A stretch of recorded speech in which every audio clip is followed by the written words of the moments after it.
Okay, so we're gonna go over a very weird set of improper integrals.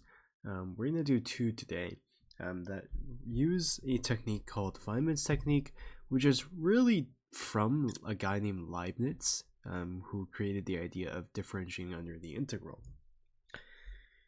So suppose that you have an integral like the integral from 0 to infinity of sine x over x dx.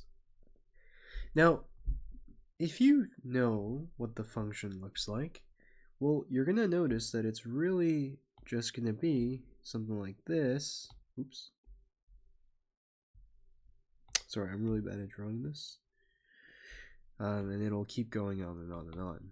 So if you zoom it really closely in, it's pretty much a bell curve, and then it goes back and back and back. Now it turns out you can do this integral pretty much, and have an actual answer. And I'm going to tell you the answer right now is pi over 2. And we're going to do this using Feynman's technique. But before we get into that, let's do a little warm-up integral. So if you have an integral from 0 to 1 of x squared minus 1 over ln of x dx. So how would we approach a problem like this? Well, the first thing we would do in Feynman's technique, and this is really how to use it, is you're going to let this entire integral be a function of some variable or a parameter, and you're going to take the derivative. So here's what I mean. Let's let this equal as I of something, and let's see where we're going to put this question mark. So we're going to have a variable t. So let's have I of t to be defined as the integral from 0 to 1 of x to the t minus 1 over ln of x. Now wait a minute, this is an entirely different integral. I just got rid of the 2. You're correct. But this is all for a reason, because what are we looking for? So what is this? What is the original integral? Well, the original integral is just I of 2, because for plugging in t is equal to 2, so that's our original integral, and that's what we're eventually going to be looking for. We're going to find this value. Okay. So this implies that I prime of t is just equal to the partial derivative of the inside of the integral, so the partial derivative of the integrand. So you would write that, or have this notation, as the partial derivative with respect to t.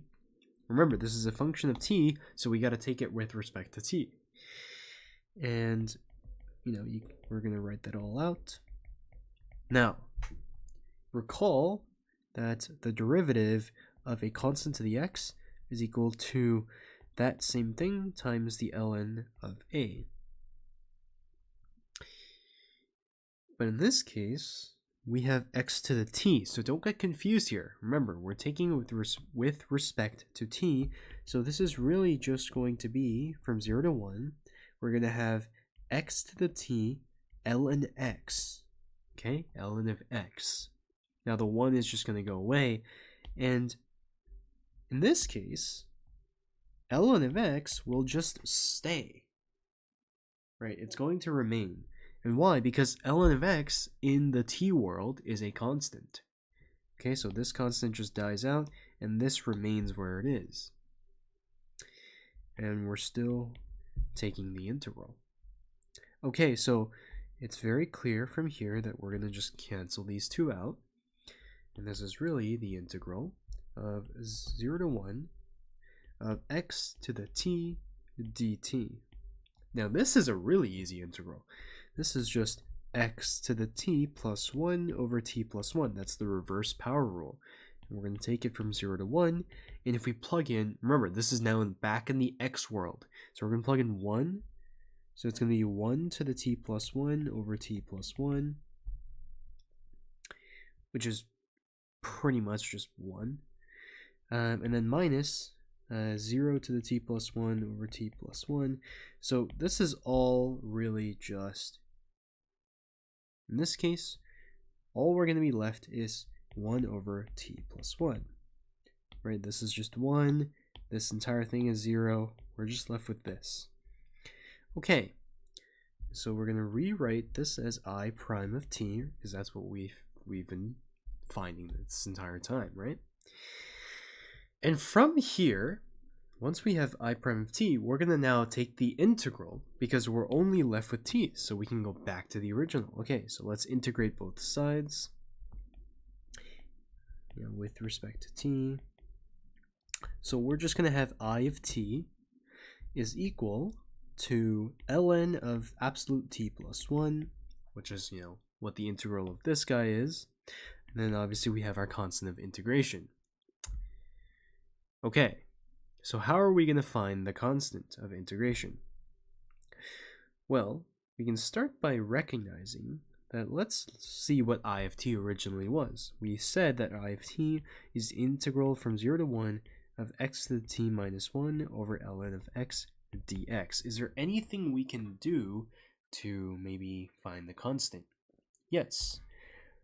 If we plug in I of 0, if we find 0 as, if we define 0 as t for, as a value of this function, we're going to get the integral from 0 to 1 of x to the 0 minus 1 over ln x dx, which is also equal to ln of 0 plus 1 plus c. But this is really the same thing. This guy is just 0, because the integral from 0 to 1, this will turn into 0. And the integral of 0 is just 0. There's nothing to integrate. It's also equal to ln of 1 plus c. Now, what is ln of 1? Ln of 1 is also 0, so c is just equal to 0. Awesome. So we now have I of t is equal to ln of t plus 1 plus 0, so really nothing.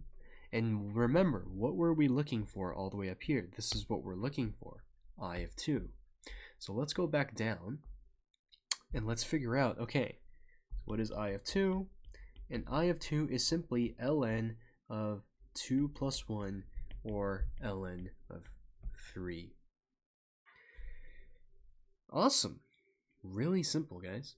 And it turns out you can do this for anything. So if it was the integral of, like, let's say from 0 to 1 of x to the 7th minus 1 over ln x, well, you can do the same idea with letting t be the variable, and it turns out it's just going to be ln of, the answer to this will always be ln of t plus 1.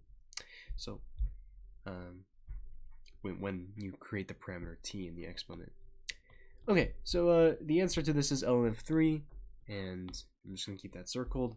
Okay, so that's the idea of Feynman's technique. You're going to create a parameter, take the partial derivative, under the integral sign, and then you're going to find that some things cancel out, so that when you integrate back and find what you're looking for, which was I of 2 in this case, you're going to be able to do it much nicely and much more simpler. I don't know how to, I don't think I Englished that right. I don't think I just spoke English, but anyways, so now let's go on to the integral that we're actually looking forward to, which is the integral from 0 to infinity of sine of x over x dx. Now, just to make sure, I want to make it clear that double this integral from 0 to infinity of sine of x dx, over x, dx, is equal to the integral from negative infinity to infinity of sine of x over x dx, and they're the same thing because sine of x over x is an even function. Okay, so what would we create the parameter as? Now, a lot of people would go on to assume that the parameter should be in here, because then remember, if we're going to take the partial derivative, if we have the t inside sine of tx, well then the partial derivative is just going to turn out to be the integral from 0 to infinity of the x's will cancel out, and you're going to have sine of tx. But here's the problem, guys. When we evaluate this integral, it doesn't converge.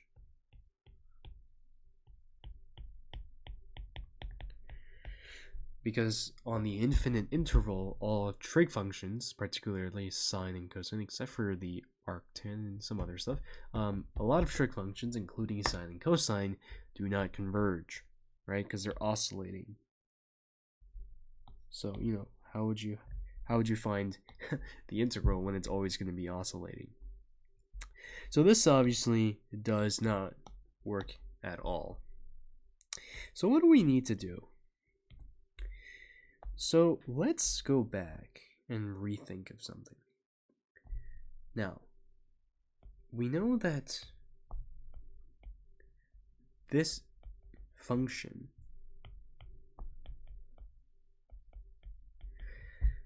it kind of looks like this at 0, 1, and then it kind of fades out.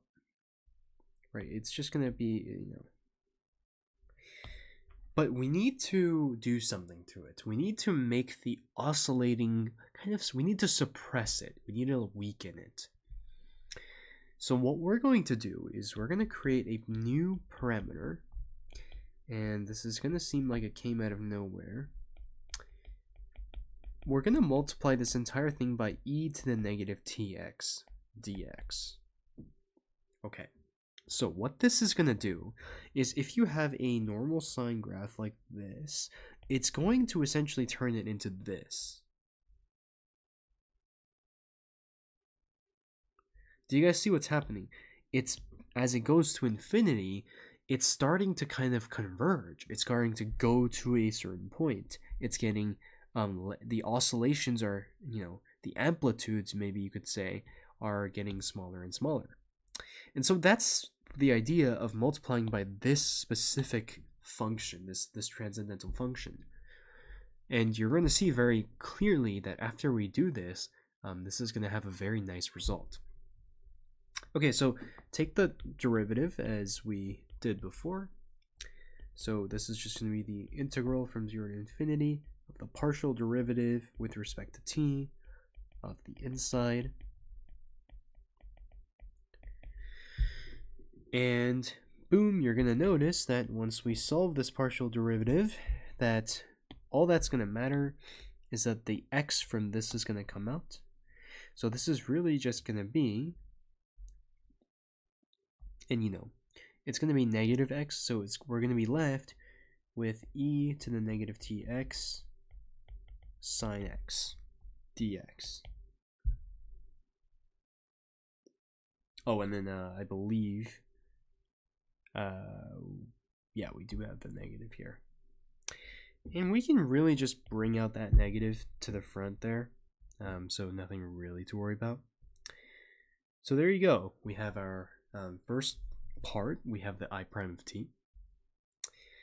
And from here, what we're going to do is then we're going to say that we're going to use integration by parts.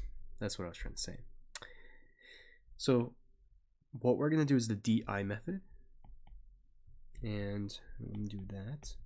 So if you know the DI method, it's basically the column method, if you know, for integration by parts. It's super useful, super fast for basic calculus. I really recommend everyone use the DI method over the actual integration of UV minus. Like this thing, it's fine. It's great. Just don't use it. There are some integrals you can't use the DI method on, but please don't use it. So we're going to differentiate e to the negative tx, which might sound counterintuitive, but I just prefer it this way. So negative t e to the negative tx obviously is the first derivative, and then the second derivative just being t squared e to the negative tx. We have I, which we're going to label as sine x, so negative cosine x, then negative sine x.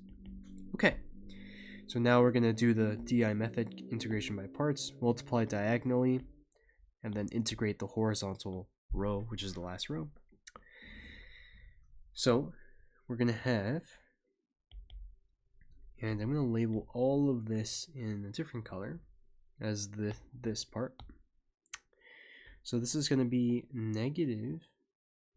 Now I'm going to include the negative all in this bracket. So negative, we're going to have negative e to the negative tx cosine x from 0 to infinity. So we're going to do from 0 to infinity on each time we multiply diagonally, just because it'll make things easy. We're going to have, and then minus t e to the negative tx sine x, also from 0 to infinity. And then we're going to have minus the integral from 0 to infinity of t squared e to the negative tx sine x dx. Ran out of room there. Dx. Okay. Hopefully you guys saw what happened there. We're doing this, this, and then integrating this. Okay, so this is really just the same thing as saying negative. Now, this first part here, this little guy, at infinity, this is 0, right? Because e to the negative infinity is just 0. And then at 0, it's 1, okay? So it's going to be, in other words, 0 minus a negative 1 for that first part. Okay. The second part, minus. At infinity, once again, this is all going to turn into 0. And at 0, this is going to turn into 0. So this is just 0. And then minus, right? Because it'll be, and then from the integral part, we can take out the t squared, integral from 0 to infinity of e to the negative tx sine x dx. And we're just going to leave that part hanging in there. And now let's distribute our negative sign. So it's going to be 1, right? This will make it positive 1. Oh no, it'll make it negative 1, sorry. Negative 1 minus t squared, integral from 0 to infinity, e to the negative tx sine x dx. Okay, let's keep going. So this is really the same thing as what we were looking for, which is I prime of t. But wait, this is I prime of t too, right? Remember, what do we define I prime of t as? This was I prime of t, or this really is I prime of t. So we're going to say this is minus 1 minus t squared I prime of t is equal to I prime of t. So this is saying that negative 1, we're going to move this to the right side now, is equal to I prime of t plus t squared I prime of t. Okay? Okay, now we can factor an I prime of t out. So this is really just negative 1, which is equal to I prime of t times 1 plus t squared. Now we're going to move the 1 plus t squared back and say I prime of t is really just negative 1 over 1 plus t squared. Okay, so we have arrived at our I prime of t, and we now only have t's, so we can now take our integral and go back to what we were looking for. And before I do that, let's actually see what we're looking for, because I didn't mention it here. So if this is I of t, then what we're looking for is I of 0.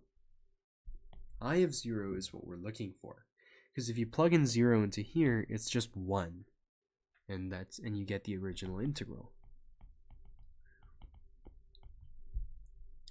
Okay, awesome. So now that we're at this step, I'm going to change my color back to white. So just integrate with respect to t, integrate with respect to t. So we have I of t on the left side. And by the way, you can also think of this as a differential equation, with this just being d over, di of t dt, but that's for, if you care about notation like that. What is the integral of this? This is just negative arctan, tangent inverse of t, and then we still have our plus c. Now I'm going to make a note here of what I of t was, which is just the integral of e to the negative tx sine x over x dx. Okay, so we need to find our plus c. What can we do? Well, unlike the previous example, we can't exactly plug in t is equal to 0, because that's the thing we're actually looking for. So we need to find something else. So what we're going to do here is we're going to figure out how to make this entire thing 0. And how can we make this 0? We're going to take this bad boy into infinity. So what I'm really saying is we're going to take the limit as t goes to infinity of I of t dt. Okay? And that's going to equal the limit as t approaches infinity of negative arctan of t plus c. Okay? So we're going to take the limit of both sides as t goes to infinity. Now, as I of t goes to infinity, notice that this will turn into e to the negative tx goes to 0, so I of t also goes to 0. Okay, so I of t is just 0, and we have equal to. Now, what is this limit? Well, this is just the same thing as, well, the limit as t goes to infinity of negative arctan of t is negative pi over 2. Right? As tangent inverse is the one with the two upper horizontal asymptotes like this. And this is pi over 2. This is negative pi over 2, right? So I'm going to just erase all of that. Get rid of this. And then we still have our plus c, because the limit as t goes to infinity of any constant is just that constant. Okay, so c is just pi over 2 then. Awesome. Okay, so we have I of t is equal to pi over 2 minus arctan of t. And what were we looking for? We were looking for I of 0, because that's our original integral. From 0 to infinity of sine x over x dx. And this is really equal to so pi over 2 minus arctan of 0. And guess what that is? Arctan of 0 is just 0, so this is just equal to pi over 2. And there is our answer. And this also means that the integral from negative infinity to infinity of sine x over x dx is equal to pi. Okay. So there's our two answers. This is how you use Feynman's trick. It is a beautiful technique of integration. I recommend you guys do your own research on it. There's a lot of integrals out there, like the Gaussian integral that you can do. So yeah, there you have it, guys. See you in the next video.